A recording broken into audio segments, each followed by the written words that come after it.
Good morning! Hello, sunshine! After like I think it's more than a week, we had rainy days.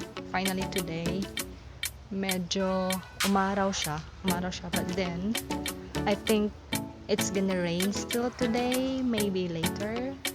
I don't know. I mean, I don't want to check anymore the weather forecast kasi nakaka-disappoint lang. So, today is after like more than a week, finally mabibisita ko na yung garden, tsaka mag-harvest ng cherries. Kasi yung cherries is um, they're rotting na dahil sa ulan ng ulan. So, they're rotting and they're overripe. So, unfortunately, nasasayang talaga, ang dami-daming bunga. Kaya mag-harvest ako ngayon habang maaraw pa, tsaka yeah, while I'm still here and I have the time to harvest kasi yeah, I might be off somewhere for the coming days. So magbanding-banding muna kami ng aking garden today. Sha. So here they are again, ang ating cherry trees. Ayan, as in sobrang dami ng bunga na nangasayang lang. Saka overripe na yung iba. Yan, pula na talaga sila ngayon. Wait lang ha. I'm so scared na mahulog yung phone ko. Kasi I don't trust much. I don't trust anymore this selfie stick. Ayan, you see, they're starting to rot na. Ayan. Ganyan ang nangyayari. Ganyan ang nangyayari pag ulan ng ulan. Ayan, rotting na. Rotting. So much rotting. Ayan, rotting. Unfortunately, that's how it is. Kaya itatry kong harvestin sila today. Kaya I think today is my only time to do so. Kasi bukas meron din ibang gagawin. Ayan, pulang-pula na talaga sila. Ito pala yung isa is yung maroon type talaga. Ang dami. Tingnan. Wala na. Tsaka yung mga ibon this year, I think they've been not eating really also much. To know. Madaming dahon ngayon. Ayun, yung last time ang daming ayan, ito. Rot lang. Nag-rot lang siya. Wait ha. Try ko i-zoom. Ayan, daming bunga niyan, Ito. Yan, nag-rot lang siya. Sa isang branch, ang dami-daming bunga. Anyways, the last time, nung nag-replay ako ng video ko video ko for the cherry tree. May nagtanong pala doon sa live chat, hindi ko na nasagot kasi minsan diba sa dami ng nagchat-chat, namimiss ko syempre yung ibang mga chat doon. So may nagtanong doon, shout out to Darla's Fun Toys, si Ate Brats pala yun. Nagtanong siya kung paano daw yan harvestin kasi malaking puno pala siya. Or you could of course actually climb the tree kasi very accessible naman siya, very comfortable. I mean, I did climb the tree the last time nung pinuprune namin yung mga branches, and yeah, it's alright. Well, it's not really that comfortable, I think, to harvest pag naaakyat ka tapos mag-harvest kasi yung mga fruits naman is nasa branches so hindi mo din siya marireach kung kahit aakyat ka doon. So I'm gonna show you today how to harvest the cherry tree, a big cherry tree. So I've got aside from climbing up tsaka reaching like that, there are two other ways to harvest the cherries. So let's do it. So yung unang the first method para paggamit or para kung paano mag-harvest ng cherry is using through this thing like this. Nakita ko lang to sa gawa to ng aking late father tapos in-improvise ko lang siya. It's like, I could have done better, but tinamad na ako. I could have put some better net. So net lang yan siya. Ayan, parang may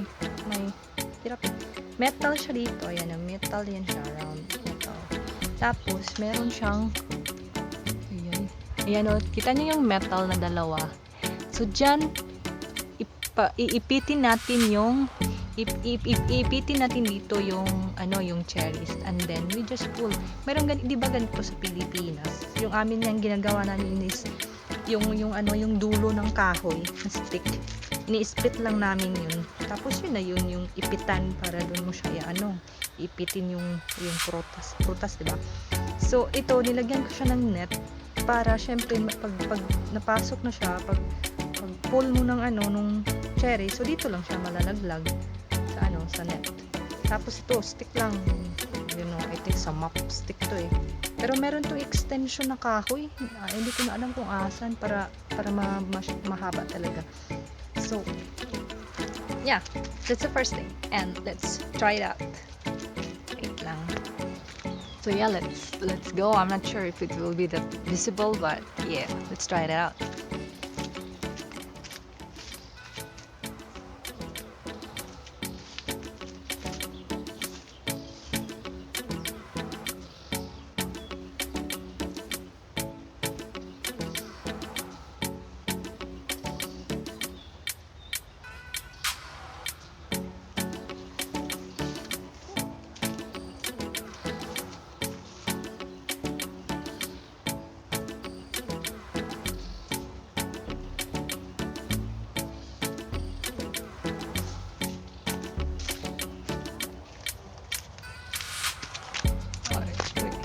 Oh, di ba?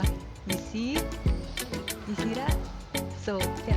Actually, I don't even have to, dito ilagay siya sa gitna talaga. I don't even have to kasi hinog na sila eh. So, even if just around this area, napupull ko na sila. Kita? So, ngayon, hinog na talaga yung mga cherries kasi pula na sila. But then, I prefer na hindi sila ganun kahinog. Yan o, kagat-kagat na nata ng ibon o. Yan. So, diba? So, ganyan siya. Anyway, so, I'll just continue. And I need my basket. Wait lang. Oh. But, definitely, I need an extension for this. It's too short. Yeah, it's too short. So, I need really extension. I've gotta find kasi yung mga kahoy, stick, I think ginamit ko na siya sa garden. So, I have to find some. Be right back. You know what? I found actually the other thing that I made last year para mang-harvest ng cherries. Actually, it's different. And it's this one. So, this is just a plastic mineral water bottle. And tingnan nyo, nilagyan ko siya ng dito parang slip para dyan i-clip yung cherry. And tingnan nyo naman ang haba-haba ng stick. Ang haba-haba. See? So yeah, it's this one guys. So I'm gonna try this one too.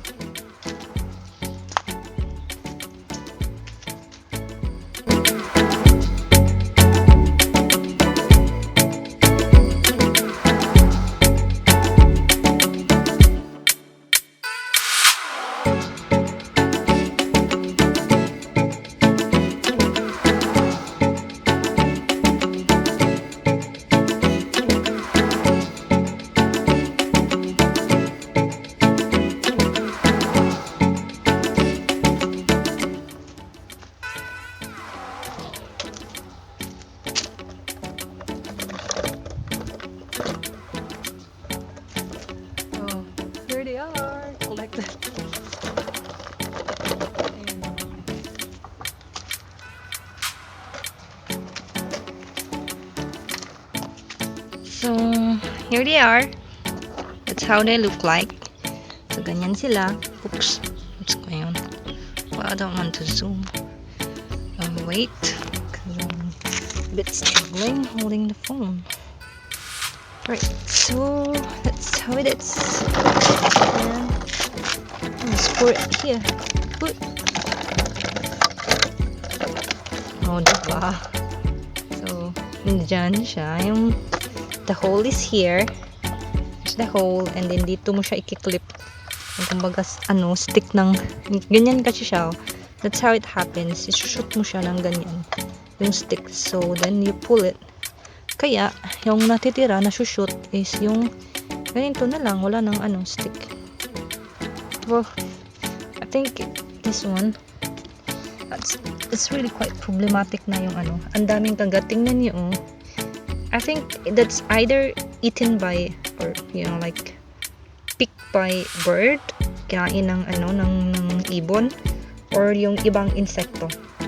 It could be the ladybugs, because actually the ladybugs, they are feasting on the cherries. Yan yung napansin ko last year. They were as in fiesta sila sa cherries. So this, I think, will just be thrown. So I will just choose later alin yung maganda, tsaka alin yung hindi. Kasi pag nasa taas, hindi mo naman nakikita. Ayan o, may kagat lang. Kagat na insekto. Ay, madumi kasi. Madumi yung ang daming kagat. Yun yung ayaw ko ng yung cherries. Ito maganda. I prefer them not very red like this. Alright, and let's go to the second method kung paano mag-harvest ng cherries. So, and that's our first one. Uh-oh. Nangyari dito. Anyways, right. Let's get ready.